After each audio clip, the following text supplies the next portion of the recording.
Hi everyone, I'm Adam Brady, Chopra educator and certified meditation, yoga, and mind-body wellness instructor. Welcome to 15-Minute Mindfulness. This is lesson 2, and in this lesson we're going to be talking about the benefits of meditation and mindfulness practice. And this is really important because if you understand the whys behind practicing meditation, you'll be much more likely to want to do it. When you recognize that there are so many benefits, quite honestly, there are more benefits to meditation practice than I could even hope to describe in 15 minutes. So I'll do a high-level summary just to help you really feel grounded and understand what the benefits are on the 3 primary levels that you can receive in your life: physical, mental, emotional, and spiritual. So let's just begin to break it down and understand what makes meditation so powerful. So we'll start on the physical level. And if you had to ask most people that you'd run into on the street, why they might want to learn to meditate in today's common world, it's probably because they suffer from stress. I think we all have enormous amounts of stress, whether that's acute stress or chronic stress that's prolonged over a period that can be so weighing on our system. That stress is very damaging to our mind-body system and our overall health. So the beautiful thing about meditation is that it serves as an antidote to that stress. And when I talk about stress, I'm referring specifically to the fight or flight response. Now, the fight or flight response, if you remember maybe from like 8th grade biology class, it's essentially a survival mechanism that's built into us as human beings, as mammals, that in case there's an acute threat to our well-being, our survival, we are geared to either run away or defend ourselves and fight. And that's built in down to the deepest level of our physiology. It's really an operational system switch where we're right now probably pretty calm and relaxed if you're watching this video, but in case there were an emergency, everything would change. Your whole system would operate very differently. Your heart rate would go up, your respiration would go up, your blood pressure would go up, you'd secrete stress chemicals like cortisol and adrenaline, your circulation would get rerouted from this part of your body, all your important organs would get shifted out to your arms and legs so you could run away or you could fight. All kinds of other things are happening. You're dumping more blood sugar into your system, more fat into your system for energy. It's rerouting your digestive process. All kinds of things are taking place on a very primal level in your body to help you survive. That's great. We need the fight or flight response and we need to be able to survive. But the problem is we're activating that maybe 5, 10, 15, 20 times a day, not because our lives are in danger, but because we are perceiving something, a situation, something relationship-wise that causes us to trigger that response. And we interpret that particular situation as a life-threatening experience. And we trigger that fight or flight response. And you know how that feels. It doesn't feel good. And over time, that has a very damaging effect on our health and our well-being. So it's really important to be able to manage that stress. And meditation is one of the most powerful tools we have to manage that stress, whether it's chronic stress or acute stress. Being able to come back down to homeostatic balance, to baseline, to where everything is calm, where we're switching over from the sympathetic nervous system, which is fight or flight, to the parasympathetic nervous system, which is rest and digest. It allows our body to heal. It allows it to balance. It allows us to calm down physically and just relax. So that's really important. That's what meditation allows us to do. Whenever we begin to meditate, you'll notice this probably pretty quickly. Your heart rate starts to come down, blood pressure, respiration, all of those things are calming down. The digestive process starts to turn back on because all that blood has been shunted out to the arms and legs. Circulation returns to normal. The stress chemicals can be eliminated from your system. All of those things happening on a deep level help to activate that restful awareness response and switch us over from fight or flight to relaxation, to calm, and to stillness. Very powerful healing effect. It balances out all the different things that are going on in our body. Plus, it helps to go right into the next layer of benefit, which is the mental and emotional state. So once you start to calm down physically, then those effects trickle up into what's going on in your mind, in your brain, and your emotional life. So how does this happen? What's going on? Well, obviously your mind starts to calm down, as we talked about in the previous lesson. Things start to settle, so you can see things a little bit more clearly. You have more awareness. If you can think about whenever you're in fight or flight or survival mode, you're not thinking very clearly. It's kind of like the fog of war. Everything's very hazy. You're much more prone to shoot first and ask questions later, rather than think things through logically and make good choices. So when your mind calms down, you're able to make better decisions and have more clarity of what's going on. Not only that, your brainwave activity starts to shift. Whenever you're in restful awareness, which is the meditative state, it's very, very different brainwave wise from what you're experiencing in fight or flight. And things start to calm down. The brainwave activity slows down a great deal, and things can shift, and that has a very beneficial effect on your whole nervous system. Plus, it helps to increase brainwave coherence. Basically, brainwave coherence means that all of your brain and your nervous system are kind of behaving in a similar way. Like right now, your mental activity might be kind of firing off in fits and starts in different directions for whatever you're putting your attention on. It might be focusing on the past or the present or bouncing all over the place. But when you meditate, by bringing your attention back to one thing again and again, it helps to focus and create more of that coherent effect of that brainwave activity. It's almost like if you've ever listened to a symphony warming up before a concert. The musicians are running their scales, and they're maybe rehearsing little bits and pieces of the music that they're going to play, and it just sounds like a mess. But then when the conductor comes up on the stage and he takes his baton and tap tap tap tap, everybody gets quiet, and then dun dun dun dun, everybody comes together. That's what's happening with your brain waves. Whenever you begin to meditate, everything sinks in. There's a locking in of that brainwave activity, much more healing, much more balanced for your entire mind-body system. Of course, this helps to boost your attention span. For many of us right now, because there is so much activity in the external world, we are incredibly distracted. We're like a squirrel taking off after the next shiny object. So when we practice meditation, that helps to build that strength to come back to pay attention again and again.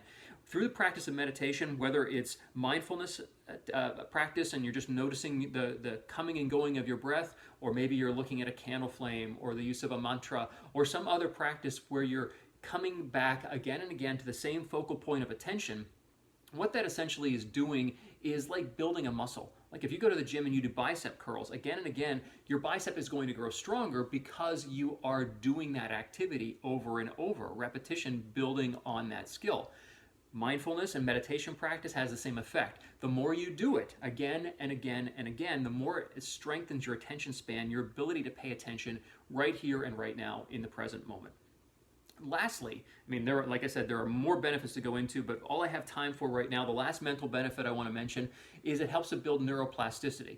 Neuroplasticity is basically mental and nervous system flexibility. So your brain's ability to adapt, to be resilient, to create new neural pathways.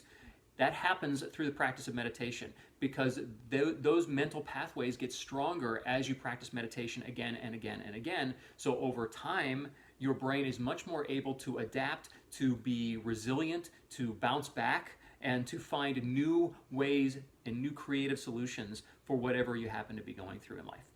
Okay, so those are the first two layers of benefits.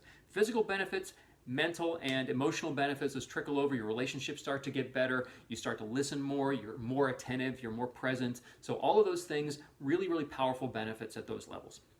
The third level of benefit is what we could call spiritual benefits. And now I'm sometimes hesitant to use that term because spirituality means so many different things for different people. But I kind of classify these two benefits as spiritual because they fall outside of the realm of physical or mental and emotional. They're more subtle. And they're hard to describe, they're hard to define and quantify in an objective sense, but if you practice meditation regularly, you're probably going to see them show up. So I want you to be aware of them. The first is that through the regular practice of meditation, you notice an increased sense of lightheartedness in your life. And basically that means that you lighten up. You feel happier more of the time.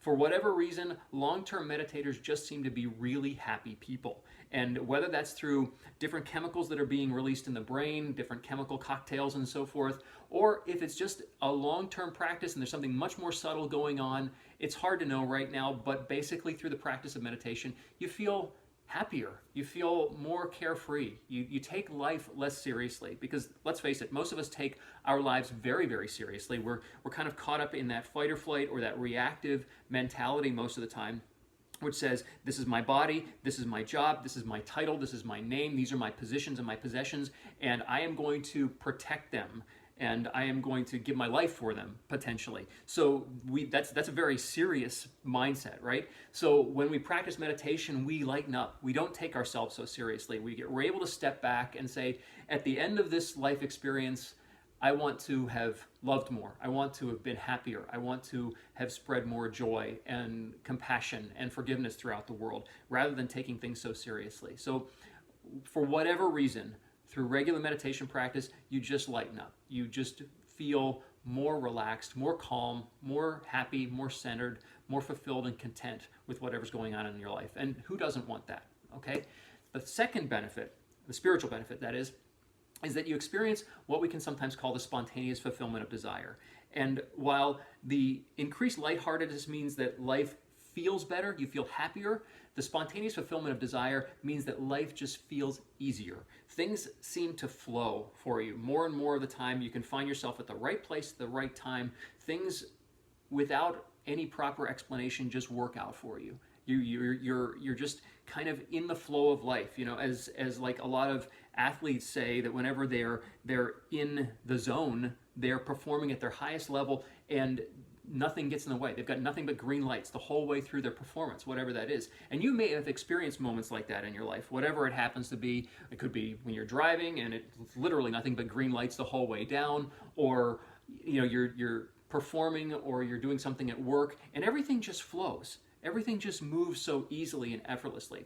And through the practice of meditation, for reasons that I can't explain, you just find yourself in those places where opportunities open up, little miracles show up, things work out for you, and it just can't be described. You're just like, I couldn't have planned it this way.